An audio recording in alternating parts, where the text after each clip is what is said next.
بسم الله الحمد لله والصلاة والسلام على رسول الله صلى الله عليه وسلم. السلام عليكم ورحمة الله وبركاته. aad iyo aad baan idin wada salaamayaa saaxiibadeeda quruxda badan ee sharafta leh inta aan waalidka u ahay iyo inta maaragtay aanu ilmaadeerta nahay iyo inta aniga waalidka ii ahba dhammaan ummadda Soomaaliyeed waa saddexdaas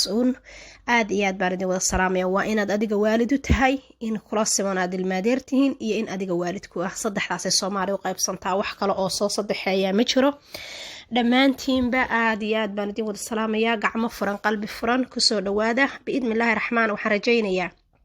inaad wax fiican oo farxad leh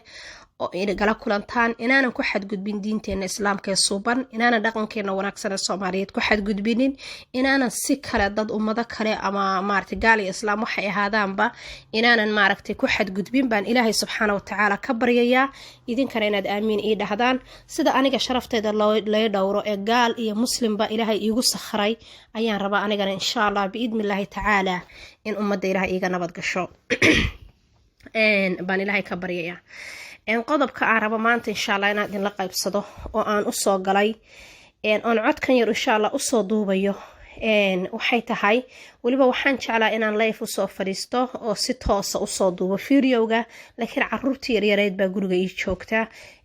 mana rabo inaan dibdhibo oo maanta iga aamusayo iga fariistay waxaas inaan ku idhaahdo baan dibsanayaa marka sidaa daraadeed ayaa waxaan jeclaystay sawiradan quruxda badan inaan cod idin soo saaro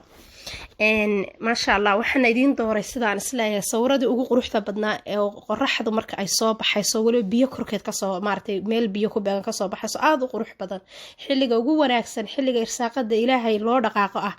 iyo sawiro waliba kala qurux badan ayaan gadaal kaga soo daray sababtu waxay tahay quruxda iyo maaragtay quruxda Ilaahay subxaanahu wa ta'aala oo ina abuurtay baa jecel inagoo ummadiisii oo bil aadanahna oo adoomihiisii ana waan jecelnahay marka sidaa daraadeeda in qalbiyada iyo wajiyada dadkana waxa u fiican indhaha dadku inay arkaan wax wanaagsan marka saasaan sawirada idinku soo dooray haddaba arrinta aan raba maanta aan ka hadlo anigaan cidna ku xadgudbayn cidna wax yeelaynin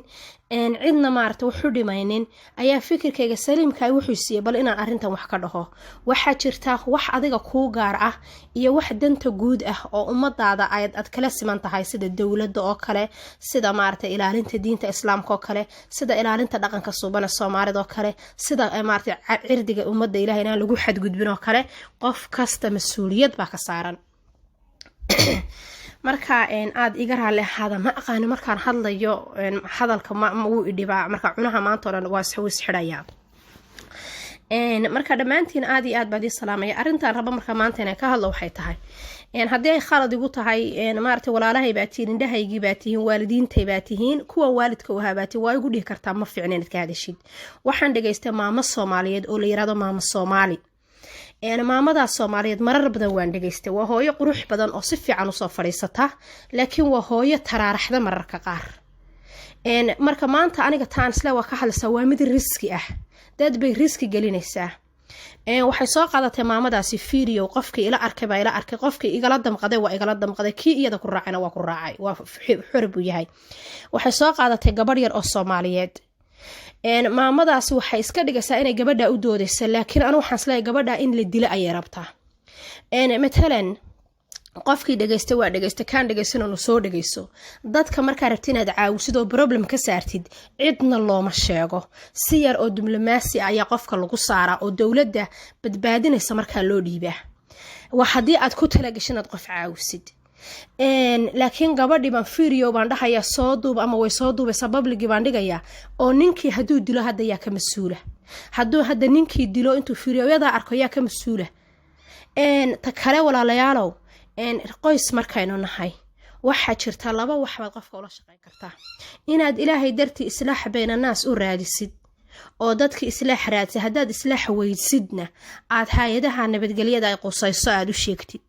laakiin inaad tiraad qofkii video soo duub oo waliba gabadhii oo dagaalamaysa hadda maamadu waxay leedahay gabadha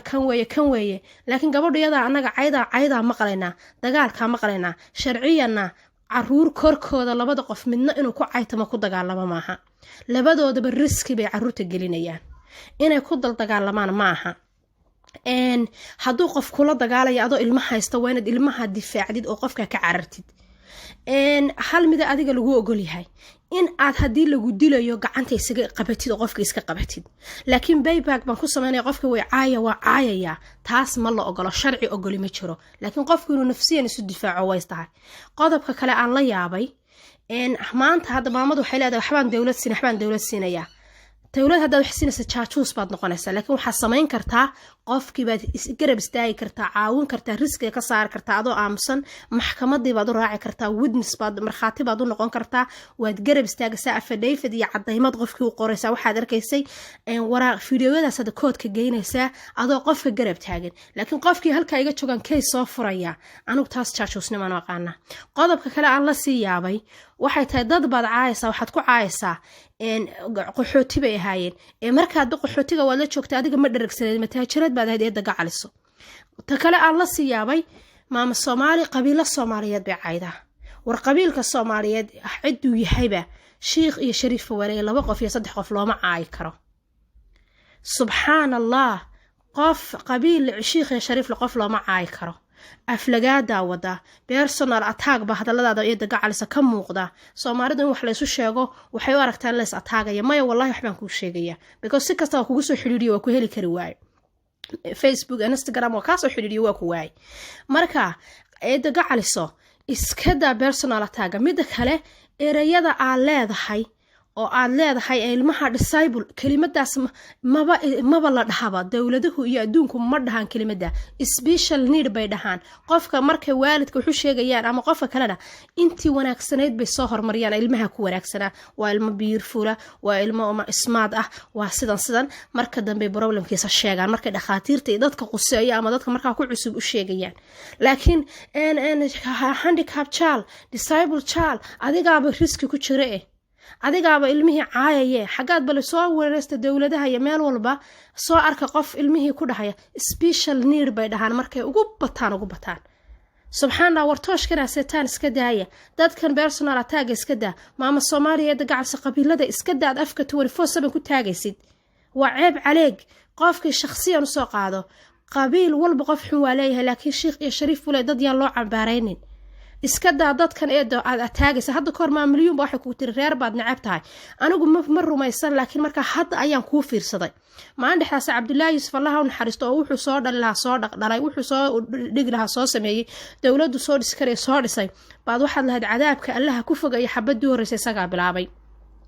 de marka haduu bilaabay Cabdullaahi Yuusuf warigi wax dilay maanu maqal laakiin haduu bilaabay oo dawladda Soomaaliya gooni jamhad u goostay de rag cadaalad waaya sidii cawsha kala yaac wuxuun buu daniyay sida ay tahay Allah uu naxariisto anigu uguma doodayo laakiin eedda gacalsa personal attack iska daa oo qabiiladan aad gaarka u attaagaysid iska daa oo ummadda islaameed way samanta iska daa oo gabadhan yar aad hadda u doodayso adigu riski ha gelin marka waxaan ku dhageysanayay saasaad dhahaysay marka qofka bila aadanka ah walaal marka aad eedo macaan marka eedo waxaan ku leeyahay because maalilaad hadda saadada yani marka dad qiyaastay age-ka hooyaday macaan baan kugu qiyaasay marka aan ku respect garanayaan eedo macaan ku yiraahdo ceebna ma aha aniga kuwan eedo ahayo waalid u ahay wixii iga yar oo dhan 3 sano wixii iga yar ama 5 sano oo dhan ba waalid baan ahay ummadda Soomaaliyeed marka saasaan ku leeyahay marka eedo gacalso iska daa dadka maartay qabiiladan aad personal attack ku sameynaysid Facebook qof kale aad ka tahay oo marka dadka caaysid qof kale aad tahay qabiilo gaar ah cayda YouTube kana qof kala tahay si kastaba ha kugu ahaato qof waad caawin kartaa problemna waad ka saari kartaa inta ay awoodaada ah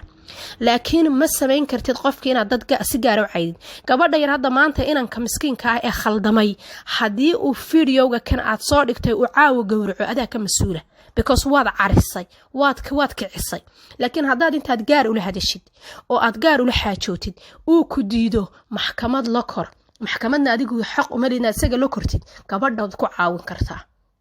oo ku badbaadin kartaa qofna sharci ku barayo ku sheegaya qof aad caawinaysid adigu dadka ku shid oo yaani ku sii dirna ma jirto in qof sharci ku ogolaanayo malaha wadankaaga xitaa sharciga si fiican uma eegine sharci ku ogolaanayo inaad qof intaad soo qaadatid ku xadgudubtid asaga ku maxkamad kula kori kara qof ma ku xadgudbi kartid si public aniga iyo adiga maanta wada hadli kara laba qof oo public joogaanahay laakiin dad guryahoodii ku jira ma sameyn kartid haduusan ma aqaanid in sharciga adigu samaysaneen adduunku hal sharci bay ka wada siman yihiin kaasi wuxuu yahay inaan qofna lagu xadgudbi karin qofnimadiisa kuma xadgudbi kartid marka insha Allah iska ilaali ereyadaas oo kale dad diinteena islaamka waxay ogashay gabadha iyo wiilku inay arrimahooda iyagu xalistaan oo wax kaga wanaagsan jirinin hadday xalin kari waayaan laba qof oo wanaagsan oo dhexdhexaadin gali kara oo dadka islaaxa ku wanaag xitaa dadkaasi 100% maaha inay ahaadaan dad muslim diinta ku adag maaha waa inay yihiin laba qof oo islaaxa bini'aadanimada si fiican u yaqaana waxaad arkaysaa qof gaal ah oo suu wuxuu islaaxinayo ka wanaagsan mararka qaar qofka muslimka ah marka yacni laba qof oo islaaxaya dad isu soo jiidista iyo reeraha isku haynta ku fiican inay dhex galaan haddii la waayo gabadhu inay intay dhexda xidhato oo ilmaheeda dhexda u xidhato inay gabadhan ilmaheeda meel kala soo baxdo wiilka islaameedna bannaanka ka marto hadduu shar iyo dhibaato ku hayana u duceeya ilaahay ha ka qabto haddii dhibaato kale jirto oo reerku isfahanaana ilaahay masaalaxa degdega iyo isfahan dhexdooda ha dhigo aamiin ya allah laakiin dhibaato ayaynu ummadda Soomaaliyeed naqaana dadkii baynu ceebahoodii banaanka soo dhigaynaa labadii qof baynu isku sii diraynaa gabadha ayar maanta ku dhihimayno wallahi waxa laga yaabaa bari hadii maxkamad sheekadu gaadho qof Soomaali oo garabkeeda soo istaagay inay weydo maantana saasa loo waalaya marka dadka ka daaya waalida iyo dhibka mid kale waxyaalaha dadku isugu sii dhacayaan joojiya war hadda ka hor baa gabadh ay ninkeedii isku yara kacsan yihiin baa sawir inaadeerkeed maxalla inaabtigeed bay Facebook-da saartay markhaati baanu ahaa shaahid baanu ahaa xataa idin ma dhahayo anuu ahayo qofkaas laakiin shaahid baa waxaanu ahaa nin cadaana oo odayaba wax ku yahay Heblaayo oo Facebook fareen laaho darisayiin Heblaayo sawirkan ku saaran muxuu yahay waxay ku tiwaa walaalkay inaabtigay ninkaaga wuxuu ninkaad kala tagteen wuu kugu xanaaqayaa iska deji waxay ku tiri oo maxay iga galay mashaqaan isku leenahay maya buu yiri waa ku qurgooyo maanta inuu ku dhib ku geysto wuxuu rabo kugu sameyn karaa xitaa uu ku dili karaa buu dhahay iska deji wallahi gabadhi markii iska dejisay fikir fiican waxa ku jira yaani wax arin aad u fiican sir weyn baa ku jirtay innagana maanta gabadha markay maanta ninka saas ugu dhacaan markii dibad waxaan ka galeynaa iska celi guurso kan war dhibka u imanaysa kama fikirtaan kamana difaacaysaan hadhowto markaas ka daaya dadkan aad isku diraysaan iska daaya wax ka wanaagsan labada qof inay iyagu isfahmaan ma jiro waxina iyagu haday kala tagayaan dawladaha iyo wadamada adduunka ku kala tagaan ma jirto iyaga isu daaya gabdhaha Soomaaliyeed waxaan leeyahay walaalayaal qofan ku furi doono yuusan ku rarin qofka Soomaaliga maanta ku dhiirigelinaya birito garab kuma siinayo marka is adigu taxtasho oo dhexda xidho oo haddaad ninkaaga haysanaysidna hayso haddaad ka tegaysidna ka tag waxaana idin sheegaya oo dadka Soomaaliyeed qariyaan single mother inaad noqotid waxa kaaga fiican in lagu yiraahdo dab gacanta saaro la orod single father inaad noqotidna waxa kaaga fiican dab gacanta inta lagu saaro la orod lagu dhaho labadaba waa dib labadaba way adag yihiin wixii xal ah gaara wixii tala fiican wada tashada laakiin yaan la idin talinin gabadhana hadda aniyadan dambi uga baqay iyada lafteeda carruurta korkeeda ku qaylaso ku dagaalamay Allah sahlo alana hayso sakhra assalaam alaykum